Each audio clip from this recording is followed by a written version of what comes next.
find that the two remaining girls would just be fantastic. It will just be the icing on the cake, bringing the story complete. In 1971, these young women played for England. They competed in Mexico's unofficial Women's World Cup. 48 years later, they're trying to reunite. But there's a problem. Two of them can't be traced. These days, women's football is a high-profile sport in Britain, and the Women's World Cup is attracting millions of viewers. But it hasn't always been like this. In 1921, football was declared unsuitable for women, and the FA banned women from using their pitches. Luckily, it didn't stop Leah Caleb, Chris Lockwood, and Jill Sale. So when did it all start then, your love of football? It was in our primary schools. Boys used to play football in the playground, and the girls joined in. And I found that I took to it, and so did some other girls.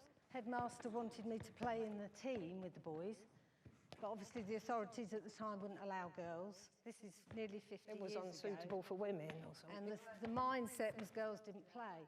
Some lads at school had got a boys' team, so I joined their team, but I had to be called Billy. You actually had to pretend to be a boy? I did, yeah.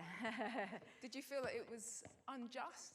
Totally unjust, but somebody, somewhere, told us we couldn't play. Even in 1971, women were still restricted to playing in parks. When Mexico announced plans for a Women's World Cup, Harry Batt, a maverick coach who believed women's football had a future, put together an unofficial England team without support from the FA. Leah, Chris and Jill were in the squad. You flew out to Mexico, you arrived. What was it like when you got off the plane? All the lights were in our faces. And I leaned back to one of the girls and said, there's someone famous on this plane. But it was us. This is a cine-camera film. There's the police. Police outriders. Gosh, so you had a police escort? To the matches, actually, because you then start thinking, are you dreaming this? Yeah. Straight away, some of the girls went onto TV. We were in the papers every day. It sounds completely surreal. Yeah, it was surreal. It is, definitely. It was. Totally surreal. I think this is look the at the opening crowds. ceremony. 90,000 spectators in the stadium. Used to get the odd passerby watching us at home, but there they've all come to watch you play.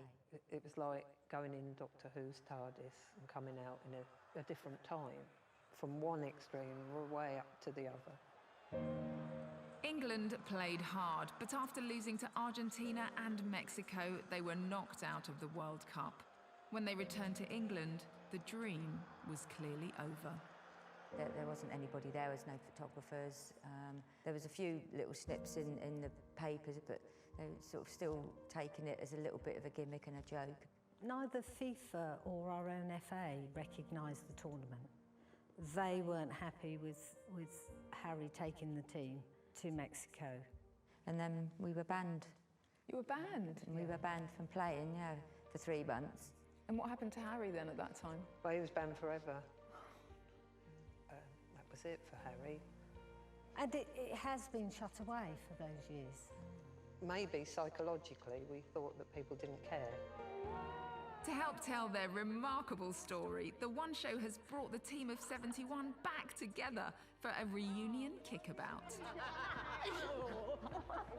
Most of the players have been found. It's the first time all these women have been together in 48 years. But 2 are still missing and could be anywhere in the world. We've offered to try and find them. How would it feel if you were able to get the whole team back together? That would be just amazing, be fantastic. The pictures coming back together, you know, of that time. And 48 years is such a long time. It would mean a lot to all of us because it would make everything complete.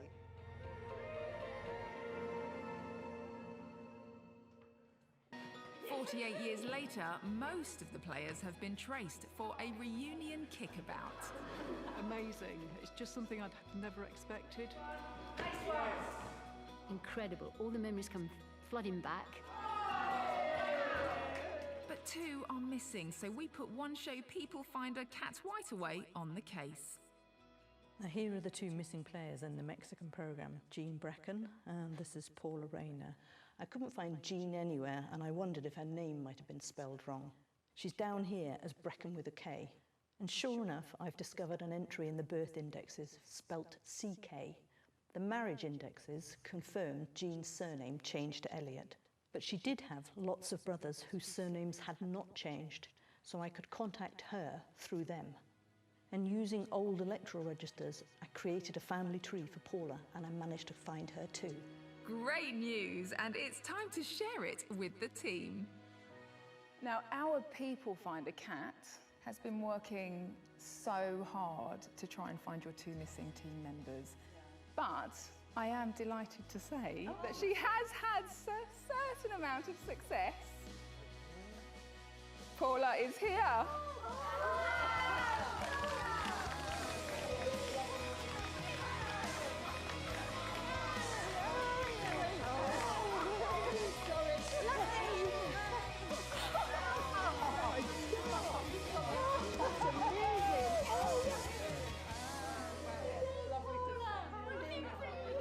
So Paula, how does it feel to be reunited with all your teammates? Absolutely fantastic. It's 48 years. What do you do? You know, it's just emotional. So. What a wonderful surprise. Wonderful surprise. Now, when I said that Kat's had a certain amount of success, she's actually had a lot of success. Jean is here as well.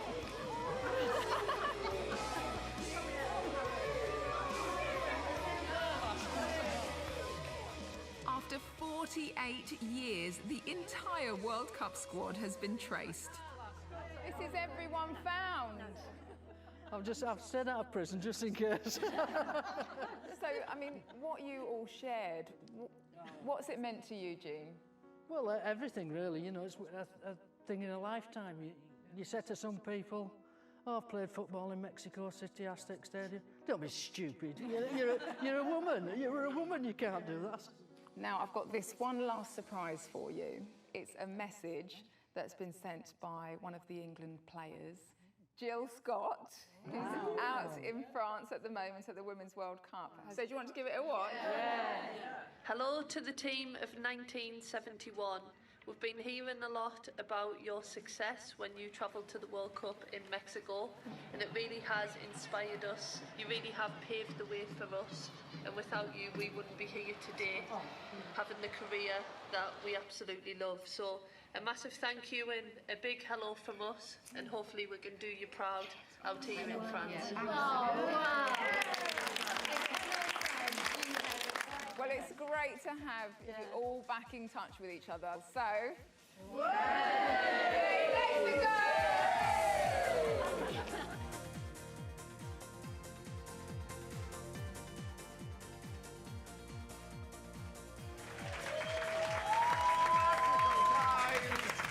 Some of the team, the whole team aren't here, but some of them are. Leah, Jill, Jan, Chris and Trudy. One more time, we'll give you another round of applause.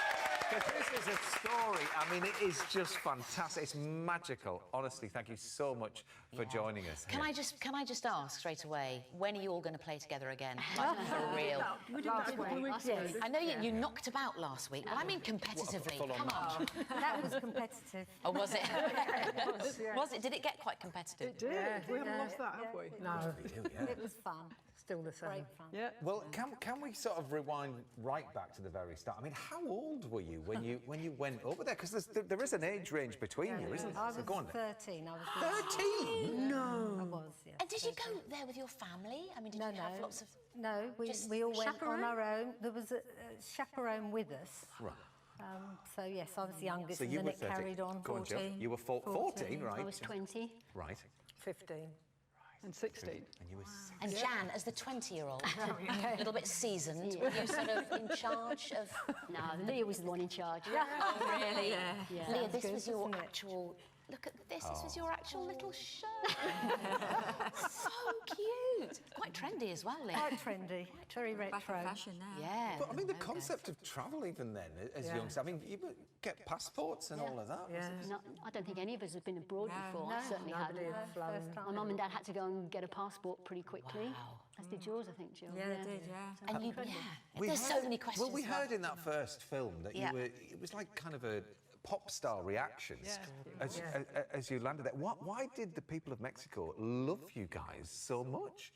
Because I think we were friendly, weren't we? We took interest in the people, interested in the country. We wanted to go out and make friends. Obviously, we wanted to play football, but I think we were just keen, young, happy to sign autographs, happy to have photos taken, because it was just all so new. Did you get a chance to train out there to kind of get used to the climate? And stuff? Every morning, 2 weeks before. we would train. Did you have kit and everything?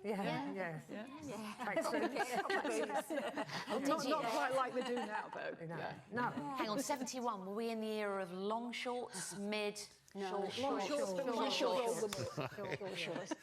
Before that first match then against Argentina, how many times had you kind of played together? Had you practiced? Or?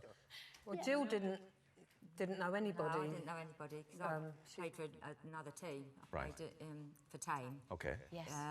But some of the girls had played together, but I didn't know anybody. So it was your first time you'd played together, was actually the match? Yes. It's a Hollywood movie of a story, isn't it? I mean, you are legends, you're trailblazers, aren't you? And women's football right now is really having its moment. You must be gripped by all the games. Oh, we are. We're well behind the girls. Yeah. And you're a little bit envious. No, we're just very pleased. It's just great to see it where it is now. And you paved the way. We paved the way. For that to We're happen. part of it. There's a lot of girls actually, following us that paved as well. That is a very good point, because it's a shame, really, that this is news now. And that you weren't getting this kind of reception 48 years ago. We buried the story, really. We didn't tell anybody because there wasn't a platform. We came off the plane. Because it wasn't a thing. Really. It wasn't. There was no press or media or there was just nothing. It went from one extreme to the other. You spoke to your family about it, maybe, and they were really interested in what happened. But, you know, for everybody else, how on earth do you introduce something like that into a conversation? It's not easy. So we never said anything. You had... there's a very important person in all this, Harry. Yes. Absolutely. Who kind of got you all together. He believed in you. He slightly went against the rules by taking you there in the first place. What can you tell us about Harry? People need to know about him. He was a visionary. He knew where ladies' football was going even then. He saw that it had a big, big future. He made the contacts, he knew the sponsors, he could make things happen. He wasn't sort of tied up in bureaucracy and all that sort of thing. He just had this ability to get things done. And he was such a visionary, wasn't he? He was a bit of a maverick, but he got things done. If it hadn't been for him, none of us would have gone out there. He was way ahead of his time, way ahead of his time. He envisaged ladies' football, how it would be, and he could see that. He was a clever man. I've just heard, actually, that Harry's son Keith has just emailed in. He's watching you now. Hi, Keith. Hi, Keith. And actually, you know, for him and for his family to get, for Harry to get some kind of recognition with all of this, surely must be a goal. It's one of the main objectives. To get the squad together and for Harry to get the recognition he deserved. He was a clever man. I mean, he spoke 5 languages. He fought in the Civil War. He was a hero, really. He fought in the Spanish. Yeah, he did. He was born in Madrid, apparently. But I was just looking at these crowds again that we're seeing here, Jan. I mean, you scored, didn't you? Yes. I mean, what was that like for you? It was brilliant. I think it's one of the most proudest moments of my life, and I can still see it now, and I can relive it even now. I can't remember who passed me the ball. It might even been Lee or somebody. And I sort of beat one player, then I beat another player, and then I rounded the keeper and just put it in the goal, and I'm like, yes. I want to see the film. Well, come back when the film's on, won't you, for the premiere, Magic. And actually, talking of women's football, you can watch England's quarter-final match against Norway. It's a very big match. It is. It's a key match as far as I'm concerned. Very key. Well, they need to win, obviously, to carry on. But if they can beat this, then, you know, who knows? They could well win the whole thing. Tomorrow, it's on BBC One from 7:30. Fantastic. Now,